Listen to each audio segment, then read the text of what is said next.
My name is Kushal Gupta and I'm glad that you're hiring for your classes. Let's start with my introduction. As I have already told you that my name is Kushal Gupta. My educational background is BTech Computer Science Engineering.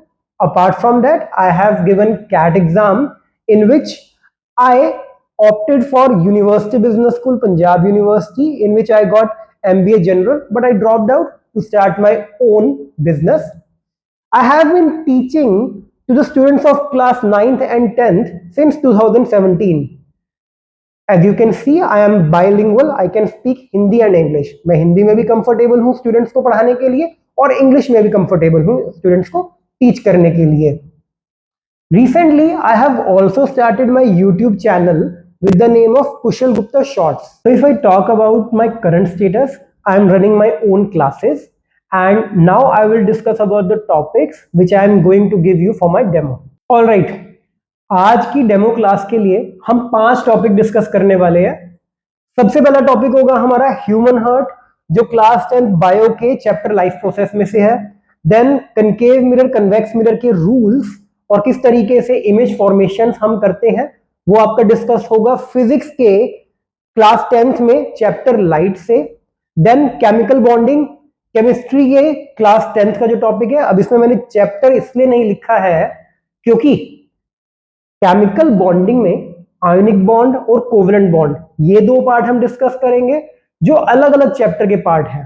Then force and its types, force और उसके क्या types होते हैं class 9th physics के अंदर से topic हम ले रहे हैं और ये चैप्टर आपका क्या है, force and laws of motion है.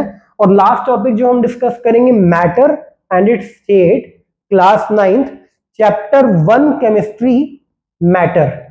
तो जल्दी से शुरू करते हैं अपने सबसे पहले टॉपिक के साथ जो हमारा है ह्यूमन हार्ट क्लास 10th की बायो से. सबसे पहले देखिए बात आती है कि हमें थोड़ा सा समझना होगा कि लाइफ प्रोसेस होता क्या है.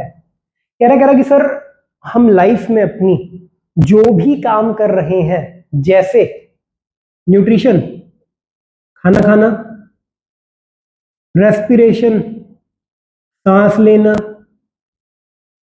एक्सक्रीशन, वेस्ट को एलिमिनेट करना, और अब एक बहुत इंपॉर्टेंट ट्रांसपोर्टेशन कि जो भी मैंने माउथ से खाना खाया है वो फाइनली मेरे हर सेल तक ट्रांसपोर्ट होना चाहिए. जो भी मैंने नोज से ब्रीद इन किया है वो मेरे हर सेल तक पहुंचना चाहिए. तो क्या है वो, ट्रांसपोर्टेशन. तो कह रहा कि सर ये जो सारे प्रोसेसेस हैं इनको हम बोलते हैं लाइफ प्रोसेसेस. मतलब हमारी लाइफ को ठीक से चलाने के लिए जितने भी प्रोसेसेस हम यूज करते हैं वो सारे हमारे क्या हो जाएंगे, लाइफ प्रोसेसेस.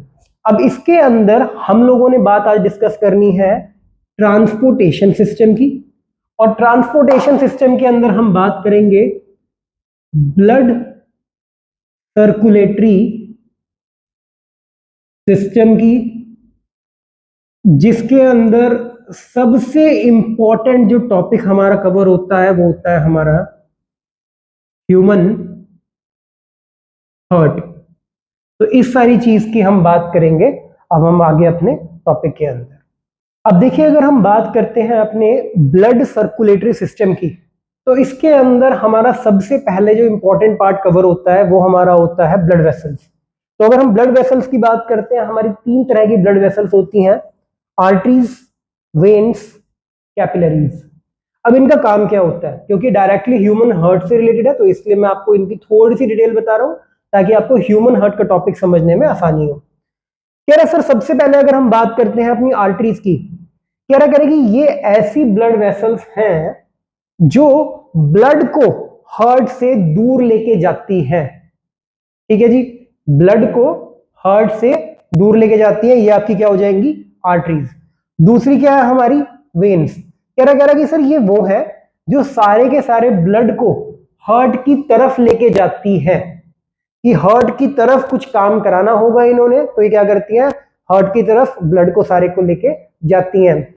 और तीसरी कह रहा कि सर तीसरी होती है कैपिलरीज. कह रहा ये सर कनेक्शन का काम करती है.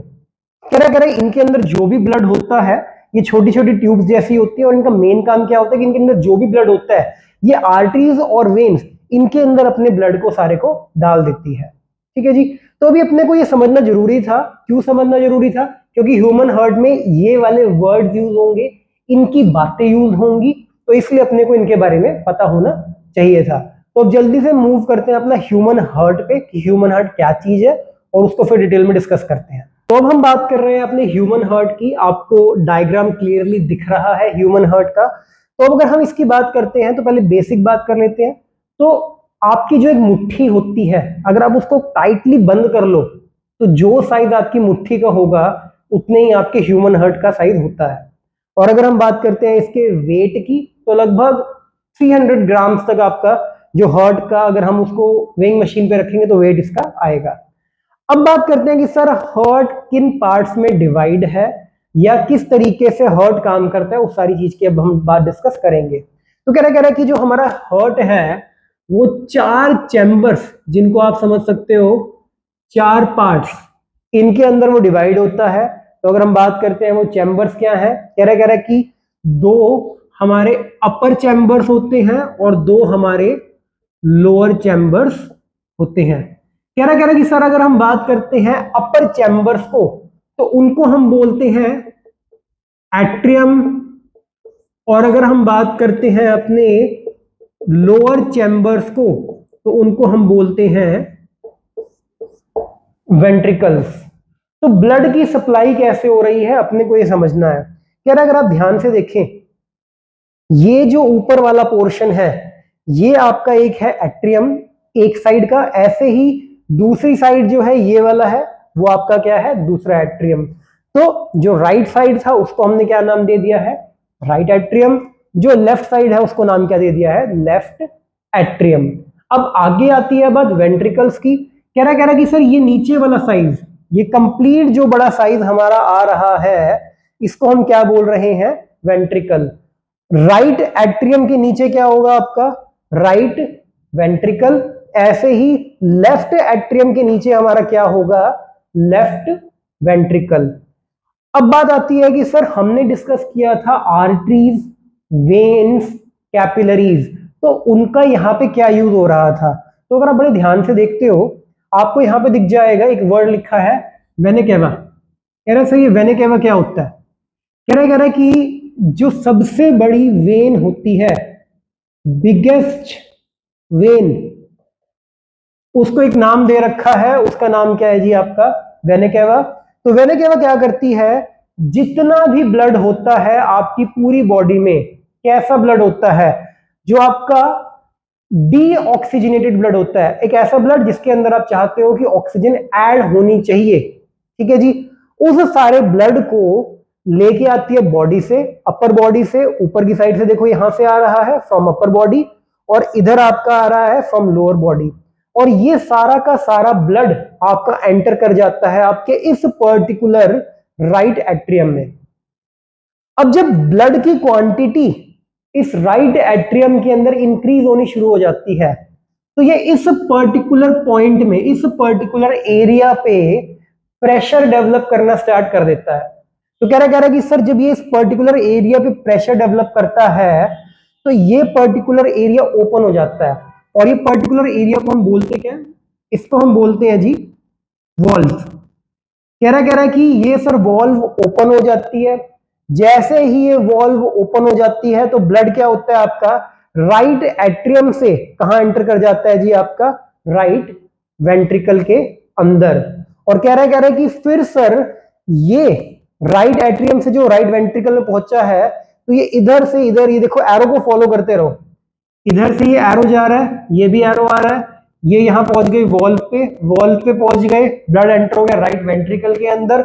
राइट वेंट्रिकल के अंदर जैसे ही ब्लड एंटर हुआ, अभी देखो ये एरो जा रहा है, एरो जाते जाते जाते जाते ये देखो इधर से पल्मोनरी आर्टरीज की तरफ जा रहा है। ध्यान रखना हमेशा जब भी वर्ड यूज हो जाता है पल्मोनरी, तो पल्मोनरी वर्ड एसोसिएट आपका करता है लंग्स से। तो इसका मतलब क्या है कि जितना भी डीऑक्सीजनेटेड ब्लड था वो आपका सारा पल्मोनरी आर्टरीज, आर्टरीज मैंने आपको बताया था वो वाली ब्लड वेसल्स होती है जो ब्लड को हार्ट से दूर लेके जाती हैं। तो इस केस के अंदर जितना भी वेन्स ने ब्लड लेके आई थी उसको पल्मोनरी आर्टरीज क्या कर रही हैं, लंग्स के पास भेज रही हैं।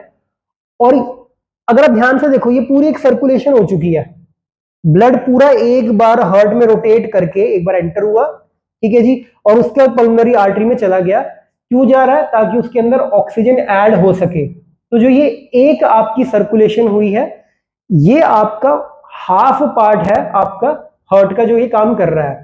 कह रहा है कि सर अब मान लीजिए सारा काम हो गया है, लंग्स ने क्या किया, ब्लड को साफ कर दिया, मतलब उसमें ऑक्सीजन को ऐड कर दिया। अब कह रहा है कि सर जब इसने ब्लड के अंदर ऑक्सीजन को ऐड कर दिया तो बॉडी में तो वापस जाना चाहिए। कह रहा बिल्कुल जाना चाहिए। तो अगर आप यहां पे देखें तो यहां पे एक आपको दिख रहा है पल्मोनरी वेन्स। मैंने अभी आपको बताया है पल्मोनरी वर्ड एसोसिएट कहां से करता है, लंग्स से। अब वो कह रहा है कि वेन्स, वेन्स मैंने आपको क्या बताया था, वो वाली आपकी ब्लड वेसल्स होती हैं जो ब्लड को आपके हार्ट की तरफ लेके आती है। तो कह रहा है कि सर अब ये पल्मोनरी वेन्स क्या काम करेंगी, जितना भी ब्लड होगा, जो भी लंग्स ने उसके अंदर ऑक्सीजन ऐड कर दी है, उस सारे ब्लड को लेंगी और उस सारे ब्लड को ये क्या करेंगी, लेफ्ट एट्रियम के अंदर एंटर करा देंगी। अब सेम काम होगा, लेफ्ट एट्रियम में क्या होगा, यहां पे लेफ्ट एट्रियम की वॉल्व है। कह रहा सर थोड़ा थोड़ा करके लेफ्ट एट्रियम के अंदर ब्लड एंटर करना स्टार्ट करेगा करेगा करेगा और ये पूरा भर जाएगा।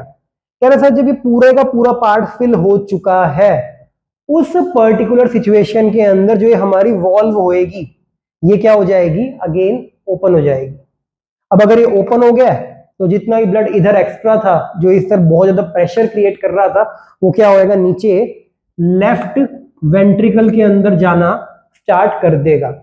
अब जब ये लेफ्ट वेंट्रिकल के अंदर एंटर कर रहा है तो अगेन एरो को फॉलो करना है अपने को। ये एरो आए थे पल्मोनरी वेन्स के जो ब्लड को एंटर करा रही थी। लेफ्ट एट्रियम से ब्लड ये देखिए ये जा रहा है आपका लेफ्ट वेंट्रिकल में।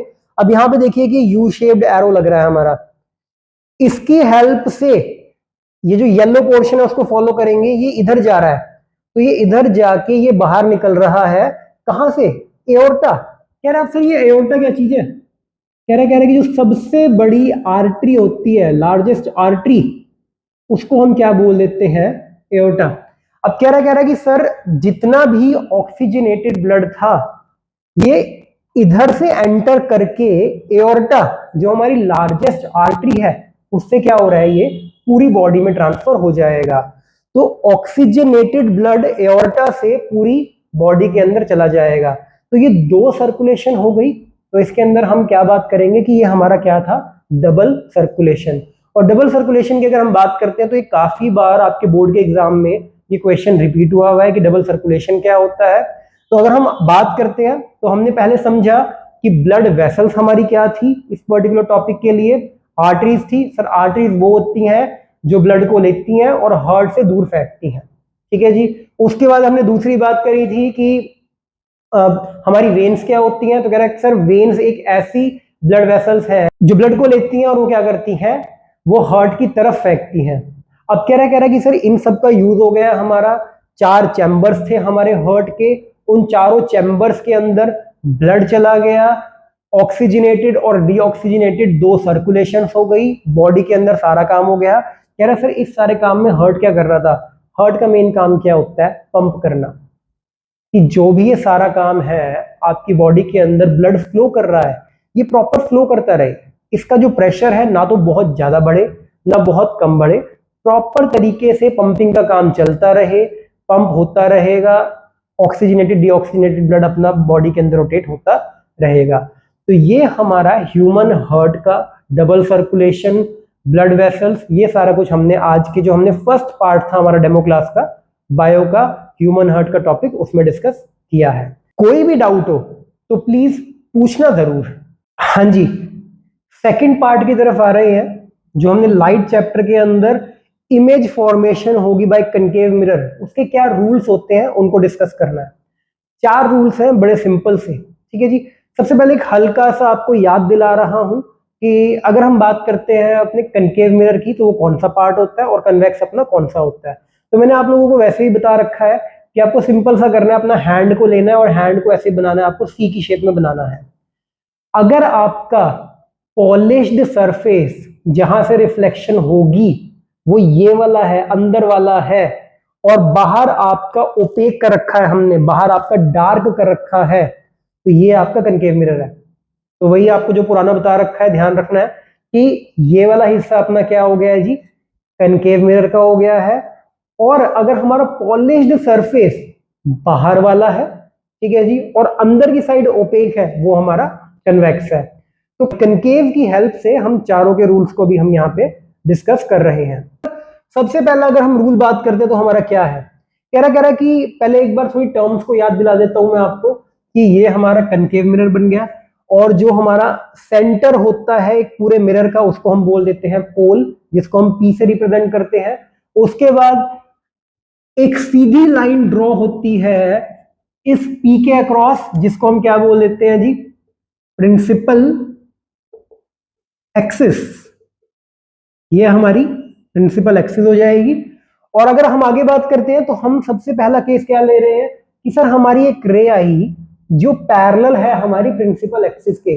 अब ये बात भी हम लोगों को पता होनी चाहिए कि जो भी रे प्रिंसिपल एक्सिस के पैरेलल होती है वो हमारी कहां से आती है, इन्फिनिटी से। ठीक है जी, जो भी रे आपकी पैरेलल होगी प्रिंसिपल एक्सिस के वो आपकी कहां से आएगी जी, इन्फिनिटी से आएगी।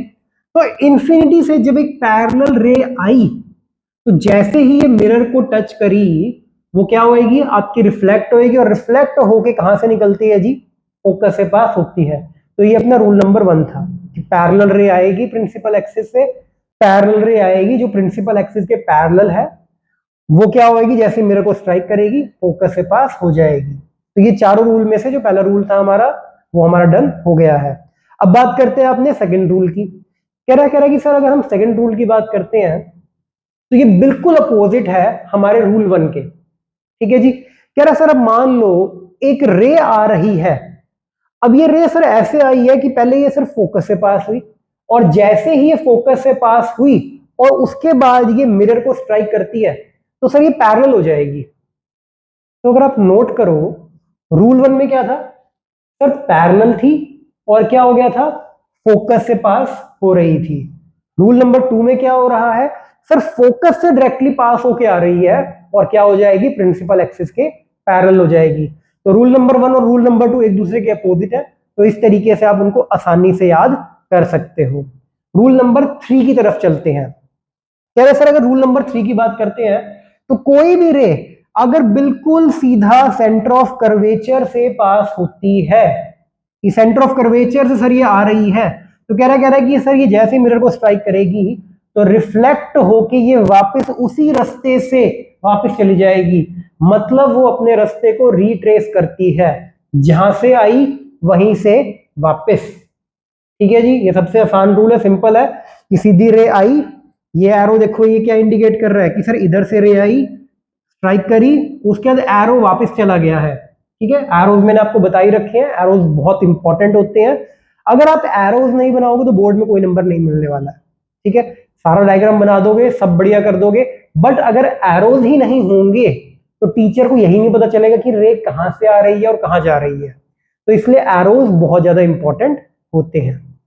अब आगे बात कर रहे हैं सर लास्ट रूल की। कह रहा है सर लास्ट रूल में क्या है, कह रहा है सर अगर कोई रे मेरी डायरेक्टली सीधा इस पोल को स्ट्राइक कर गई, कि रे आई इस पोल को स्ट्राइक करी, पोल को स्ट्राइक करने के बाद अब ये वापस जा रही है, तो ये क्या रूल फॉलो करेगी, तो हम लोगों ने लॉज ऑफ रिफ्लेक्शन पढ़े थे जी, और उन लॉज ऑफ रिफ्लेक्शन के अंदर हमने एक रूल पढ़ा था angle I equal angle are.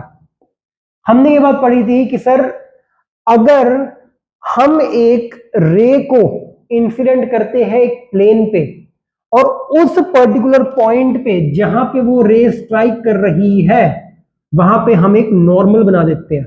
Normal का मतलब क्या था जी, अपना 90 डिग्री अगर हम बना देते हैं तो उस पर्टिकुलर सिचुएशन में रे इस तरीके से वापस जाएगी कि एंगल आई और एंगल आर बराबर होंगे। तो कह रहा सर सेम काम यहां हो रहा है।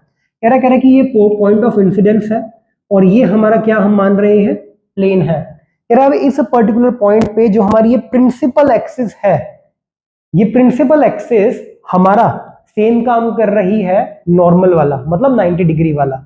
तो अब यहां से यहां तक जो एंगल ये बन रहा है, ये अपना क्या हो गया जी, एंगल आई। ऐसे ही यहां से यहां तक एंगल क्या बन रहा है अपना, एंगल आर।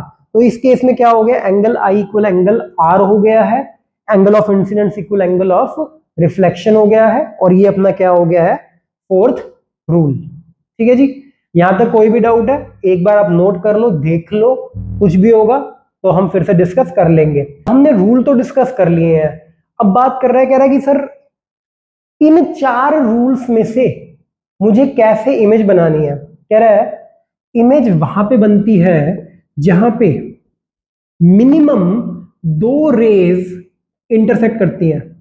कह रहा है कि सर जहां पे 2 रेज इंटरसेक्ट कर जाएंगी उस पॉइंट पे मेरी क्या हो जाएगी, इमेज फॉर्मेशन बन जाएगी। तो जो हमने 4 रूल डिस्कस करे हैं उनमें से हम कोई भी 2 रूल्स को यूज करेंगे और उनकी हेल्प से हम क्या करेंगे, इमेज फॉर्मेशन करेंगे। ठीक है जी, तो ये था अपना फिजिक्स वाला पार्ट, जिसके अंदर हमने बात करी है कि हम रूल्स डिस्कस कर रहे थे कि कनकेव मिरर हो चाहे कन्वेक्स मिरर हो, रूल दोनों के लिए सेम है। डायग्राम्स में थोड़ा सा फर्क आता है कि वो किस तरीके से ड्रॉ होते हैं, क्योंकि कन्वेक्स मिरर बिल्कुल अपोजिट होता है कनकेव मिरर के। बट अगर हम इमेज फॉर्मेशन की बात करते हैं तो कह रहा है सर इमेज फॉर्मेशन का एक सबसे बेसिक रूल क्या है कि जो 4 रूल हमने पढ़े हैं उनमें से हम कोई भी 2 रूल्स को अप्लाई करेंगे। जिस पर्टिकुलर पॉइंट पे हमारी इमेज इंटरसेक्ट करेगी वो पॉइंट ऑफ इंटरसेक्शन जो हमारा होगा वो हमारा क्या होगा, इमेज का फॉर्मेशन पॉइंट होगा। ठीक है जी, तो अब जल्दी से मूव करते हैं अपने नेक्स्ट पार्ट पे, केमिस्ट्री पे। तो अब मूव कर रहे हैं अपने थर्ड पार्ट की तरफ, जो हमारा केमिस्ट्री का टॉपिक था, केमिकल बॉन्डिंग। तो अगर क्लास 10th की बात करते हैं, क्लास 10th के स्कोप तक हमारे पास 2 तरह की बॉन्डिंग है। मैं 11 12 की बात नहीं कर रहा हूं, सिर्फ क्लास 10th की बात कर रहा हूं। तो अगर कोई स्टूडेंट ऐसा है जो अभी एडवांस की तैयारी कर रहा है तो वो थोड़ा सा ये समझिए कि अभी हम 10th की बात कर रहे हैं, तो यहाँ पे हमारे 2 तरह के ही बॉन्ड है, एक है हमारा आयोनिक बॉन्ड और दूसरा हमारा क्या है, कोवेलेंट बॉन्ड। अब कहता क्या सर जो फर्स्ट पार्ट है आयनिक बॉन्ड, कह रहा कि सर ये क्या होता है और ये कैसे बॉन्ड बनाता है। और कह रहा सर उससे पहले भी अगर हम बात करते हैं केमिकल बॉन्डिंग क्या होता है हमारा। कह रहा कि केमिस्ट्री के अंदर जितने भी हमारे एलिमेंट्स हैं सिर्फ नोबल गैसेस को छोड़ के, नोबल गैसेस हमें पता है क्या होती हैं, हीलियम, नियॉन, क्रिप्टन, आर्गन, जेनन, तो इनको छोड़ के जितने भी एलिमेंट्स हैं उनकी एक बड़ी कॉमन सी टेंडेंसी रहती है कि सर मेरा लास्ट शेल कंप्लीटली फिल हो जाए। ठीक है जी, जैसे अगर मैं बात करता हूं लिथियम की, तो लिथियम की इलेक्ट्रॉनिक कॉन्फ़िगरेशन है 2 1, क्योंकि लिथियम का एटॉमिक नंबर क्या है 3। तो लिथियम क्या कहेगा कि सर किसी भी तरीके से ये सर खत्म हो जाए, क्योंकि हमें पता है कि फर्स्ट शेल के अंदर 2 इलेक्ट्रॉन आ सकते हैं, सेकंड शेल के अंदर 8 इलेक्ट्रॉन आ सकते हैं। तो सर या तो 7 इलेक्ट्रॉन मुझे मिल जाए कहीं से, कि एक मेरे पास है, 7 मिल जाए, या मुझे सर फिर ये एक भी नहीं चाहिए। ठीक है जी, तो सिंपल सा काम है कि जो मेरा लास्ट शेल है वो पूरे का पूरा फिल्ड होना चाहिए। मैग्नीशियम की बात करते हैं, मैग्नीशियम का नंबर होता है 12। तो अगर इसकी बात करते हैं, इसकी टेंडेंसी क्या होगी कि सर इन 2 इलेक्ट्रॉन से किसी तरीके से छुटकारा मिल जाए या 6 इलेक्ट्रॉन और मिल जाए। ठीक है जी, ये काम होगा। ऐसे ही हमारा क्लोरीन है, एटॉमिक नंबर क्या है 17, इलेक्ट्रॉनिक कॉन्फ़िगरेशन 2,8,7। तो कह रहा कि सर इसकी टेंडेंसी क्या होगी, कह रहा सर कहीं से ना, ये 7 तो है ही, या तो 1 इलेक्ट्रॉन मिल जाए, ठीक है जी, या 7 इलेक्ट्रॉन से छुटकारा मिल जाए। अब यहां पे एक इंपॉर्टेंट बात आती है, अब आप खुद सोचो, अगर मुझे कोई बॉन्ड बनाना है, आप इसको ऐसे मान लो कि आपके पास लास्ट शेल के अंदर 1 इलेक्ट्रॉन है, ठीक है जी, इलेक्ट्रॉन से होते हैं जिनकी हम बात कर रहे हैं। कह रहा सर अगर ये एक इलेक्ट्रॉन जो मेरे पास है ये रिमूव करना आसान है या 7 नए इलेक्ट्रॉन्स को लेके आना आसान है? तो ऑब्वियस सी बात है सर, एक इलेक्ट्रॉन को निकालना आसान है, 7 को कहां कहां ढूंढता रहूंगा मैं, इतने सारे, इससे अच्छा मैं क्या कहूंगा, मैं इसको ही कह दूंगा भाई देख प्लीज मुझे अपना बॉन्ड पूरा करना है, मुझे अपना इलेक्ट्रॉनिक कॉन्फ़िगरेशन कंप्लीटली फिल्ड करनी है, तो तू प्लीज कहीं किसी के साथ जुड़ जा। ठीक है जी। सिमिलरली क्लोरीन क्या कहेगा? क्लोरीन कहेगा यार 7 इलेक्ट्रॉन कौन देगा, अपने 7 इलेक्ट्रॉन देना तो पूरा काम है अपना, इससे बढ़िया क्या होगा, मैं अगर किसी से एक इलेक्ट्रॉन को ले लूं तो मैं क्या हो जाऊंगा, मैं कंप्लीटली फिल बन जाऊंगा, 8 मेरे हो जाएंगे। तो इसी इलेक्ट्रॉन लॉस और गेन का जो काम चलता है ताकि मेरी लास्ट शेल पूरी फिल हो सके और मैं एक स्टेबल इलेक्ट्रॉनिक कॉन्फ़िगरेशन को अचीव कर सकूं, तो यही सारा काम हमारा किसके अंदर आता है, केमिकल बॉन्डिंग के अंदर आता है। तो अब हमें पर्पस तो पता चल गया कि सर केमिकल बॉन्डिंग क्यों होती है, क्योंकि हमें लास्ट शेल की इलेक्ट्रॉनिक कॉन्फ़िगरेशन स्टेबल बनानी है, लास्ट कंप्लीटली फिल्ड शेल को हमें बनाना है। ये तो अपने को बात आ गई समझ। कह रहा है तो सर इसके लिए क्या क्या काम किया जाता है? ठीक है जी, कह रहा है कि जिनकी लास्ट शेल में, सर जिनकी लास्ट शेल में 1, 2 या 3 इलेक्ट्रॉन प्रेजेंट होते हैं उनकी टेंडेंसी होगी कि सर हम तो अपने इलेक्ट्रॉन्स को ना लॉस कर देंगे, लॉस ऑफ इलेक्ट्रॉन कर देंगे। ठीक है जी, और हम अपने इलेक्ट्रॉन्स को लॉस कर देंगे, लॉस करने के बाद हम क्या बन जाएंगे, कैटायन। ठीक है, जैसे हमारा क्या होता है, सोडियम बन जाता है Na पॉजिटिव, मैग्नीशियम बन जाता है Mg2 पॉजिटिव, एल्यूमिनियम बन जाता है Al3 पॉजिटिव। कह रहा कि सर सिमिलरली जिनकी लास्ट शेल के अंदर 5, 6 या 7 इलेक्ट्रॉन्स प्रेजेंट होते हैं वो क्या कहेंगे कि सर हम ना जो इन्होंने 1 इलेक्ट्रॉन, 2 इलेक्ट्रॉन या 3 इलेक्ट्रॉन को लॉस किया है, हम उन्हीं इलेक्ट्रॉन को क्या कर लेंगे, गेन कर लेंगे, गेन ऑफ इलेक्ट्रॉन हम कर लेंगे, और गेन करने के बाद हम क्या बन जाएंगे जी, एनायन। तो कह रहा है कि सर जनरली कैसे बनते हैं एनायन? कह रहा है कि सर हमारा बन जाएगा N3 negative, O2 negative, F negative, और F के अगर आगे माइनस के आगे कुछ साइन नहीं लिखा है, मैंने यहां लिख दिया जान के -1, तो अगर जैसे मान लीजिए Cl है, इसके आगे अगर कुछ नहीं लिखा है तो इसका मतलब -1 ही होता है। ठीक है जी। तो कह रहा कि सर इन्होंने अपनी लास्ट शेल को कंप्लीट करने के लिए इलेक्ट्रॉन्स को लॉस किया और ये क्या बन गए, हमारे कैटायन। कह रहा कि सर इन्होंने इलेक्ट्रॉन्स को गेन किया और ये बन गए हमारे एनायन। तो अब ये बात कह रहा है सर आयनिक बॉन्ड की अगर हम बात करते हैं तो आयनिक बॉन्ड में एक पार्ट होता है कैटायन का, दूसरा पार्ट होता है एनायन का, और जब ये दोनों कंबाइन कर जाते हैं तो कंबाइन करके जो बॉन्ड बनता है वो हमारा क्या बन जाता है, आयोनिक बॉन्ड।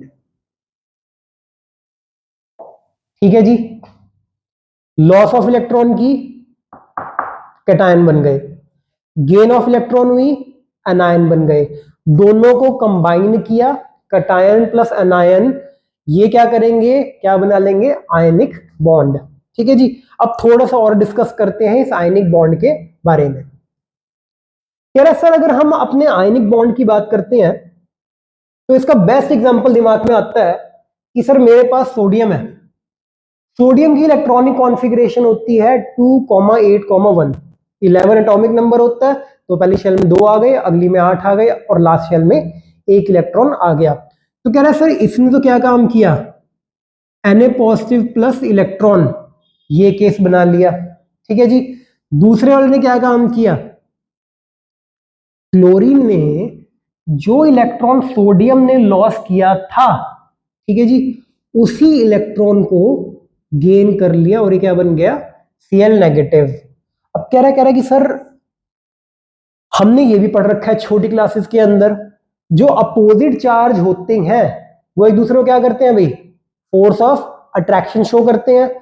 तो ये पॉजिटिव और नेगेटिव क्या करेंगे, कहेंगे कि भाई हम दोनों एक दूसरे को इलेक्ट्रोस्टैटिक फोर्स ऑफ अट्रैक्शन से जोड़ लेंगे और अब हम इकट्ठे रहेंगे Na positive Cl negative NaCl बन के।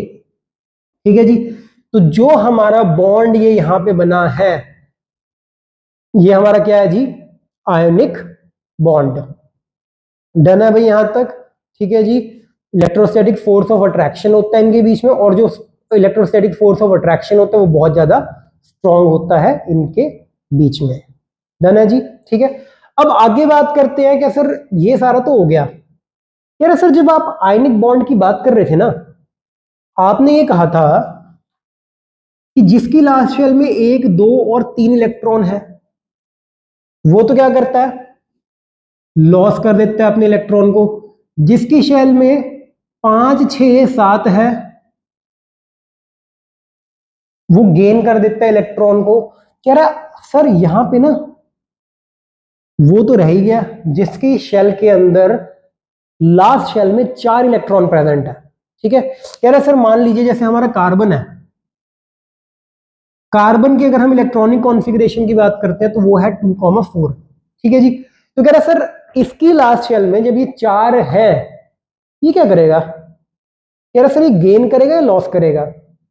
अब देखो मेरे को खुद बताओ, ये कुछ अजीब सिचुएशन नहीं आ गई इसके लिए? इन लोगों के लिए डिसीजन लेना आसान था। क्यों आसान था? कि सर इसकी लास्ट शेल में 1 इलेक्ट्रॉन है, कह रहा यार 7 को कौन ढूंढ के लाएगा। ठीक है भाई, तू अकेला है, तू निकल जा। ठीक है, तू समझा कर बात को। ऐसे ही इनके केस में आसान था, कह रहा इसके सर पहले ही 7 इलेक्ट्रॉन प्रेजेंट है, कह रहा सर 1 इलेक्ट्रॉन ही तो बचा है। ठीक है, कहीं ना कहीं से जुगाड़ कर लेंगे, कहीं ना कहीं से ढूंढ लेंगे और वो अपना क्या हो जाएगा, 8 इलेक्ट्रॉन हो जाएंगे। लेकिन कह रहा सर ये तो बेचारा थोड़ा सा सिचुएशन में फंस गया। कह रहा अब इसके पास 4 है, अब या तो इसका मन क्या करेगा कि इन चारों को निकाल दे, लेकिन जैसे ही थॉट आएगा इन चारों को निकाल दूं, वैसे आएगा तो मैं 4 बाहर से लेके भी तो आ सकता हूं। और जब बाहर 4 को ढूंढने निकलेगा तो फिर ये थॉट आ जाएगा, इससे बढ़िया तो 4 को लॉस कर देता हूं। तो ये वाले जिनकी लास्ट शेल में 4 इलेक्ट्रॉन होते हैं, ये दूसरे तरह का बॉन्ड बनाते हैं जिनको हम क्या बोलते हैं जी, कोवलेंट बॉन्ड। ठीक है। ये कहते हैं कि भाई हमें उन चक्कर में पड़ना ही नहीं है, हम ना तो अपना इलेक्ट्रॉन गेन करेंगे ना अपना लॉस करेंगे, हम करेंगे शेयरिंग ऑफ इलेक्ट्रॉन।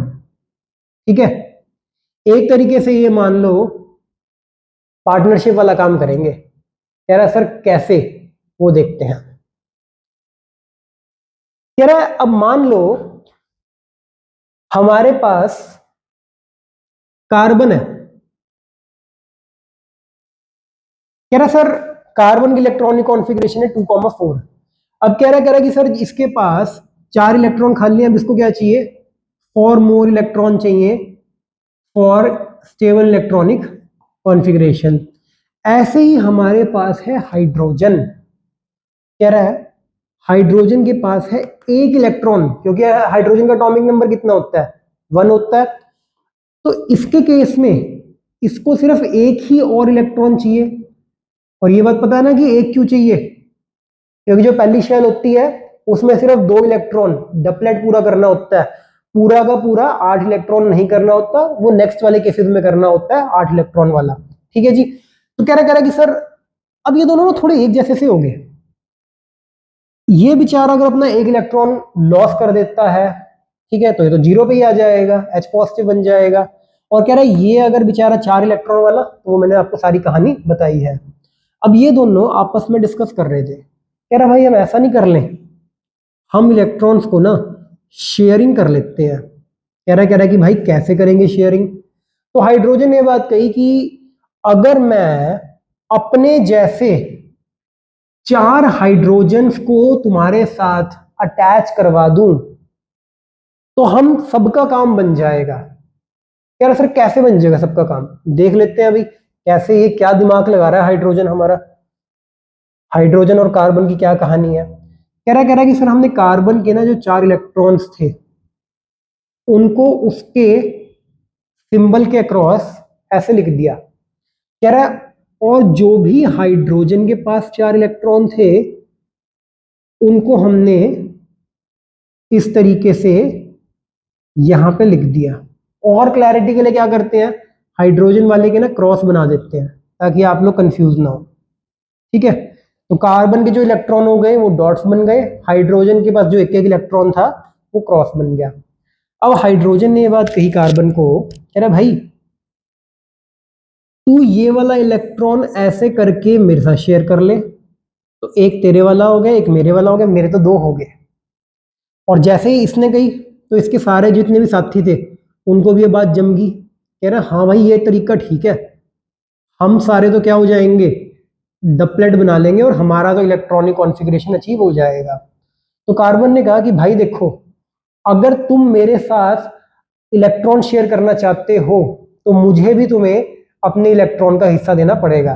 तो कार्बन ने क्या किया, 4 तो थे ही ये 4 डॉट्स, कार्बन ने इसके ये सारे के सारे इलेक्ट्रॉन इन चारों को भी उसने क्या किया, शेयर कर लिया। तो अब अगर आप कार्बन के भी इलेक्ट्रॉन्स को देखो तो 4 तो डॉट्स इसके पास थी ही पहले, और 4 ये देख लो क्रॉसिस हो गए, 1 2 3 4। तो कार्बन पे कितने इलेक्ट्रॉन हो गए भाई, 8 इलेक्ट्रॉन्स हो गए। ठीक है, और अगर आप हाइड्रोजन की बात करते हो, इनको तो डबलेट पूरा करना था, तो इनके 2 इलेक्ट्रॉन्स हो गए। तो इस तरह की जो शेयरिंग हमारी होती है इसको हम क्या कह देते हैं जी, कोवलेंट बॉन्ड की शेयरिंग। और जो बॉन्ड बना है इसको हमने क्या नाम दे दिया है, कोवलेंट बॉन्ड। तो आयनिक बॉन्ड कैसे बना था, कटायन और एनायन की हेल्प से, लॉस और गेन ऑफ इलेक्ट्रॉन की हेल्प से, और इसके बीच में क्या था, electrostatic force of attraction present था। और अगर हम बात करते हैं अपने कोवलेंट बॉन्ड की, तो कोवलेंट बॉन्ड किससे बन रहा है, शेयरिंग ऑफ इलेक्ट्रॉन से बन रहा है, और इनके बीच के अंदर जो बॉन्ड होता है वो हमारा क्या होता है जी, हमारा कोवलेंट बॉन्ड। तो ये था हमारा केमिस्ट्री का केमिकल बॉन्डिंग, आयनिक और कोवलेंट बॉन्डिंग। ऑलराइट टीम, अब जल्दी से मूव करते हैं कुछ टॉपिक्स की तरफ, क्लास 9th के फिजिक्स से स्टार्ट कर रहे हैं और फिजिक्स का टॉपिक डिस्कस कर रहे हैं फोर्स एंड इट्स टाइप्स। ठीक है जी, सबसे पहले डिस्कस करते हैं फोर्स क्या है। कह रहे सर अगर मुझे ना किसी भी एक नॉर्मल घर में अपने किसी पर्सन को समझाना है कि फोर्स क्या है, तो मैं बड़ी बेसिक सी बात उसको कहूंगा कि जैसे मान लो मेरे पास ये चेयर है, ठीक है, इस चेयर को धक्का दिया सर मैंने और ये मूव कर गई, मैंने क्या किया, पुश किया। ठीक है जी, या अब मैं चेयर को क्या कर रहा हूं, पुल कर रहा हूं। तो कह रहा कि सर चाहे मैं चेयर को पुश कर रहा हूं चाहे मैं चेयर को पुल कर रहा हूं, तो मैं क्या कहूंगा, मैंने क्या अप्लाई किया है, फोर्स। ठीक है जी, तो पुश और पुल का इफेक्ट अगर आप किसी भी ऑब्जेक्ट के ऊपर अप्लाई करते हो तो आप क्या कहोगे, फोर्स लगाया है। कह रहे सर बट अगर हम बात करते हैं अपनी फिजिक्स की, तो फिजिक्स के अंदर थोड़ा सा तो कुछ मॉडिफिकेशन होगी इस डेफिनेशन के अंदर। ठीक है जी, कह रहा कि सर ये तो आपने कहा था कि जनरल अगर मुझे घर में किसी को कुछ समझाना है ये उसके लिए है। तो कह रहा कि अगर मैं बात करता हूं फिजिक्स में, तो फिजिक्स क्या बात कह रहा है कि फोर्स क्या होता है। अब फिजिक्स ये बात कहता है कि अगर किसी भी चीज के ऊपर, मेरे पास मान लीजिए एक बॉडी है, वो इनिशियली क्या है, रेस्ट पे है, मतलब रेस्ट हम लोगों को पता ही है फिजिक्स में क्या होता है कि जो मूव नहीं कर रही है। ठीक है जी, अगर कोई ऑब्जेक्ट मेरे रेस्ट पे है और मैं उसके ऊपर कुछ भी करता हूं और उसको मैं किधर ले आता हूं, मोशन में ले आता हूं, तो मैं क्या कहूंगा, मैंने उस पर क्या अप्लाई किया है, फोर्स।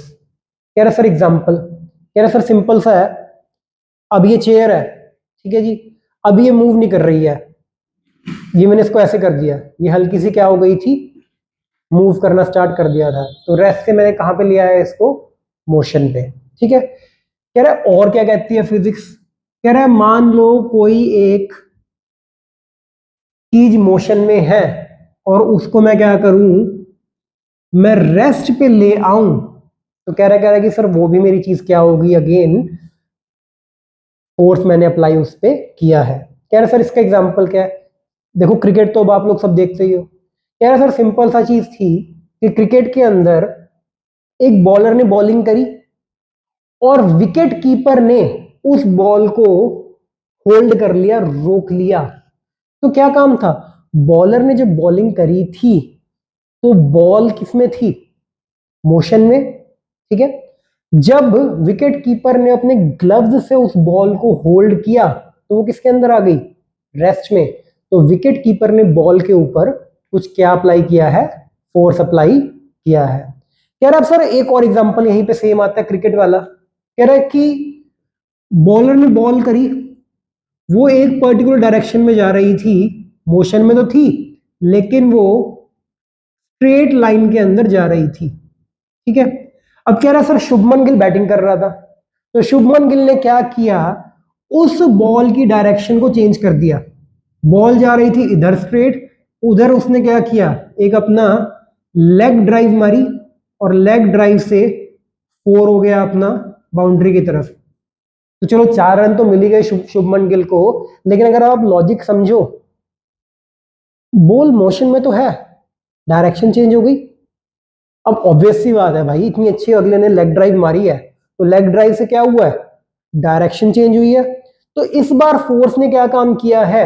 एक स्ट्रेट लाइन वाले ऑब्जेक्ट की डायरेक्शन को क्या कर दिया है? चेंज कर दिया है, ठीक है जी। तो आपका मोशन तो चल रहा है लेकिन उसकी डायरेक्शन चेंज हो गई है। तो तीसरा केस फोर्स का हम क्या कहेंगे कि जब फोर्स क्या कर रहा है? ऑब्जेक्ट की डायरेक्शन को चेंज कर रहा है। तो फिजिक्स के अकॉर्डिंग अगर इन तीन में से कोई भी सिचुएशन होगी तो आपका क्या होगा? फोर्स अप्लाई होगा, ठीक है। अब आगे बात आती है कि सर फोर्स कितने टाइप का होता है। कह रहा है सर एक ये बैलेंस फोर्स होता है, एक अनबैलेंस फोर्स होता है। कह रहा है सर बैलेंस फोर्स क्या होता है? अब अपने को वो समझना है। क्या है? सिंपल सा है, ये एक बॉक्स है, इस बॉक्स को मैंने इधर से फोर्स अप्लाई किया, ठीक है। फोर्स की यूनिट तो हमें पता ही है क्या होती है, न्यूटन। कहां से आई है? जो हमारे फेमस साइंटिस्ट हैं आइजैक न्यूटन, उनको ऑनर देने के लिए, उनको इज्जत देने के लिए, ठीक है, उसके लिए हमने फोर्स की यूनिट क्या रखी है? न्यूटन रखी है। और फॉर्मूला भी आपको पता है फोर्स का क्या होता है? F is equal to M A. M क्या होता है? हमारा मास होता है, जो हमारा ऑब्जेक्ट है, जैसे हमने अभी तक डिस्कस किया, तो हमारी जो बॉल का मास था वो हमारा एम है। यहाँ पे एक्सेलरेशन क्या है? Change in velocity divide by time, ठीक है जी। तो फोर्स का फॉर्मूला एम ए होता है, यूनिट इसकी होती है न्यूटन। तो कह रहा है कि सर ये जो बॉक्स है, वापिस आते हैं बॉक्स वाली चीज पे। कह रहा है सर ये जो बॉक्स है इसमें मैंने फोर्स अप्लाई किया और मैंने इसमें फोर्स फॉर एग्जांपल अप्लाई किया 50 न्यूटन का, और मेरी डायरेक्शन देखो इस साइड है डायरेक्शन, मतलब मैं ऐसे धक्का दे रहा हूं अपने इस बॉक्स को, ठीक है जी। कह रहा है सर सिमिलरली एक दूसरा पर्सन, यहां से मैंने अप्लाई किया है मी, ठीक है, और इधर से मेरे फ्रेंड ने इसी बॉक्स पे सेम डायरेक्शन में फोर्स अप्लाई किया 50 न्यूटन। तो मुझे एक बात बताओ, जब दोनों बराबर फोर्स अप्लाई कर रहे हैं तो ये जो बॉक्स है किधर मूव करेगा? इधर भी नहीं। कह रहा है सर 50 आपने इधर अप्लाई किया, इधर आपके दोस्त ने 50 उधर से अप्लाई किया, तो फोर्स क्या हो जाएगा? रेस्ट पे ही रहेगा या अपनी इनिशियल स्टेट में ही रहेगा, ठीक है जी। तो कह रहा है कि एक ऐसा फोर्स जो एक दूसरे को बैलेंस कर देता है, और बैलेंस करने के बाद नेट फोर्स जो इनका आएगा वो कितना हो जाएगा भाई? 0 न्यूटन हो जाएगा। तो वो मेरा फोर्स क्या कहलाएगा जी? बैलेंस्ड फोर्स, ठीक है जी। तो ये अपना था बैलेंस्ड फोर्स। अब डिस्कस कर लेते हैं अनबैलेंस्ड फोर्स को। कह रहा है सर अनबैलेंस्ड फोर्स की अगर हम बात करते हैं तो वो क्या चीज है? कह रहा है अगर हम बात करते हैं अनबैलेंस्ड फोर्स की, कह रहा है सर सेम चीज है, और इस बार एक पर्सन फोर्स लगा रहा है 100 न्यूटन, दूसरा पर्सन जो फोर्स लगा रहा है वो क्या लगा रहा है? 50 न्यूटन। तो इस केस में अच्छा मुझे खुद बताओ आप लोग, मैं अपने दोस्त से ज्यादा फोर्स लगा रहा हूं, ठीक है, और लगभग डबल ही लगा रहा हूं, वो तो बेचारा 50 लगा रहा है और मैं कितना लगा रहा हूं? 100 लगा रहा हूं। तो अब जब मैं धक्का दूंगा, ठीक है, तो मैं उस तरफ घुमा दूंगा उस बॉक्स को। तो ये वाली सिचुएशन कि सर दोनों फोर्स लगा रहे थे, लेकिन एक पर्सन का फोर्स क्या था, ज्यादा था, दूसरे का कम था, उसको हम क्या कह देंगे, अनबैलेंस्ड फोर्स। ठीक है जी। तो ये हमारा फिजिक्स का पार्ट था, जिसके अंदर हमने डिस्कस किया फोर्स और उसके दो टाइप्स को। हाँ जी टीम, लास्ट पार्ट पे आ रहे हैं आज के डेमो क्लास के। ठीक है, कोई भी डाउट होगा फीडबैक जरूर देना है। ओके, चलो जल्दी से मूव करते हैं। कह रहा सर क्लास 9th केमिस्ट्री के अगर डेमो पार्ट की बात करते हैं तो इसमें हम डिस्कस करेंगे मैटर एंड इट्स स्टेट्स को। ठीक है, कह रहा सर अगर हम मैटर की बात करते हैं तो सबसे पहले है कि सर मैटर क्या चीज है। कह रहा सर इस पूरी दुनिया में कोई भी नॉन लिविंग थिंग जो है, ठीक है, वो कुछ प्रॉपर्टीज को फॉलो करती है। कह रहा है कि इस दुनिया में अगर कोई भी चीज है जो कोई स्पेस ऑक्यूपाई कर रही है, ठीक है जी, जिसका कोई मास है, वजन है, ठीक है जी, और उसका कोई वॉल्यूम है, और साथ में इसको हम ह्यूमन बीइंग अपनी 5 सेंसेस की हेल्प से महसूस कर सकते हैं, तो वो मेरा क्या होएगा, मैटर। ठीक है जी। कह रहा सर दुनिया में कोई भी चीज है, सर ये चेयर है, अब इस चेयर को मैं अपनी आईज की हेल्प से देख सकता हूं, तो मेरी सेंसेस की हेल्प से मैं महसूस कर सकता हूं, टच भी कर सकता हूं, तो अगेन महसूस कर सकता हूं। अब इसने, इस चेयर ने ये सारा एरिया को भी ऑक्यूपाई कर रखा है, ठीक है, तो स्पेस भी ले रही है, इसका कुछ वॉल्यूम भी है, और साथ के अंदर अच्छी खासी भारी है। ठीक है, तो कह रहा कि सर कोई भी चीज इस पूरी दुनिया के अंदर जो, जिसका कोई मास है, कोई वॉल्यूम है, और साथ के अंदर उनको हम अपनी 5 सेंसेस की हेल्प से फील कर सकते हैं, उसको हम क्या कहेंगे, मैटर। ठीक है जी। अब बात आती है कि सर अगर दुनिया में कोई भी मैटर है ना, वो किस चीज से बनता है। कह रहा वो बनता है हमारे पार्टिकल्स से। तो मैटर जो है हमारा, उसका कॉन्स्टिट्यूएंट क्या चीज है, वो है पार्टिकल्स। ठीक है जी। अब कह रहा है कि सर जब ये पार्टिकल्स हैं, इनके अरेंजमेंट के बेसिस पे ये पास है, दूर है, या बहुत दूर है, हमने डिवीजन करी है मैटर की स्टेट्स को। तो यहां पे हमारी बात आती है स्टेट्स ऑफ मैटर की। तो कह रहा कि सर स्टेट्स ऑफ मैटर के अंदर हम क्या बात करते हैं। कह रहा कि इसके अंदर हमारी 3 स्टेट्स आती हैं, और कह रहा कि सर ये 3 स्टेट्स क्या है। कह रहा सबसे पहली है सॉलिड, फिर आती है हमारी लिक्विड, और फिर आती है हमारी गैस। ठीक है, कह रहा सर सॉलिड क्या है। कह रहा सर अगर हम एक पर्टिकुलर बॉक्स ले लें और उसमें जो पार्टिकल्स हैं हमारे, वो पूरे के पूरे टाइटली खचाखच पैक्ड हो, बिल्कुल जगह ना हो, तो वो चीज हमारी क्या हो जाएगी, सॉलिड।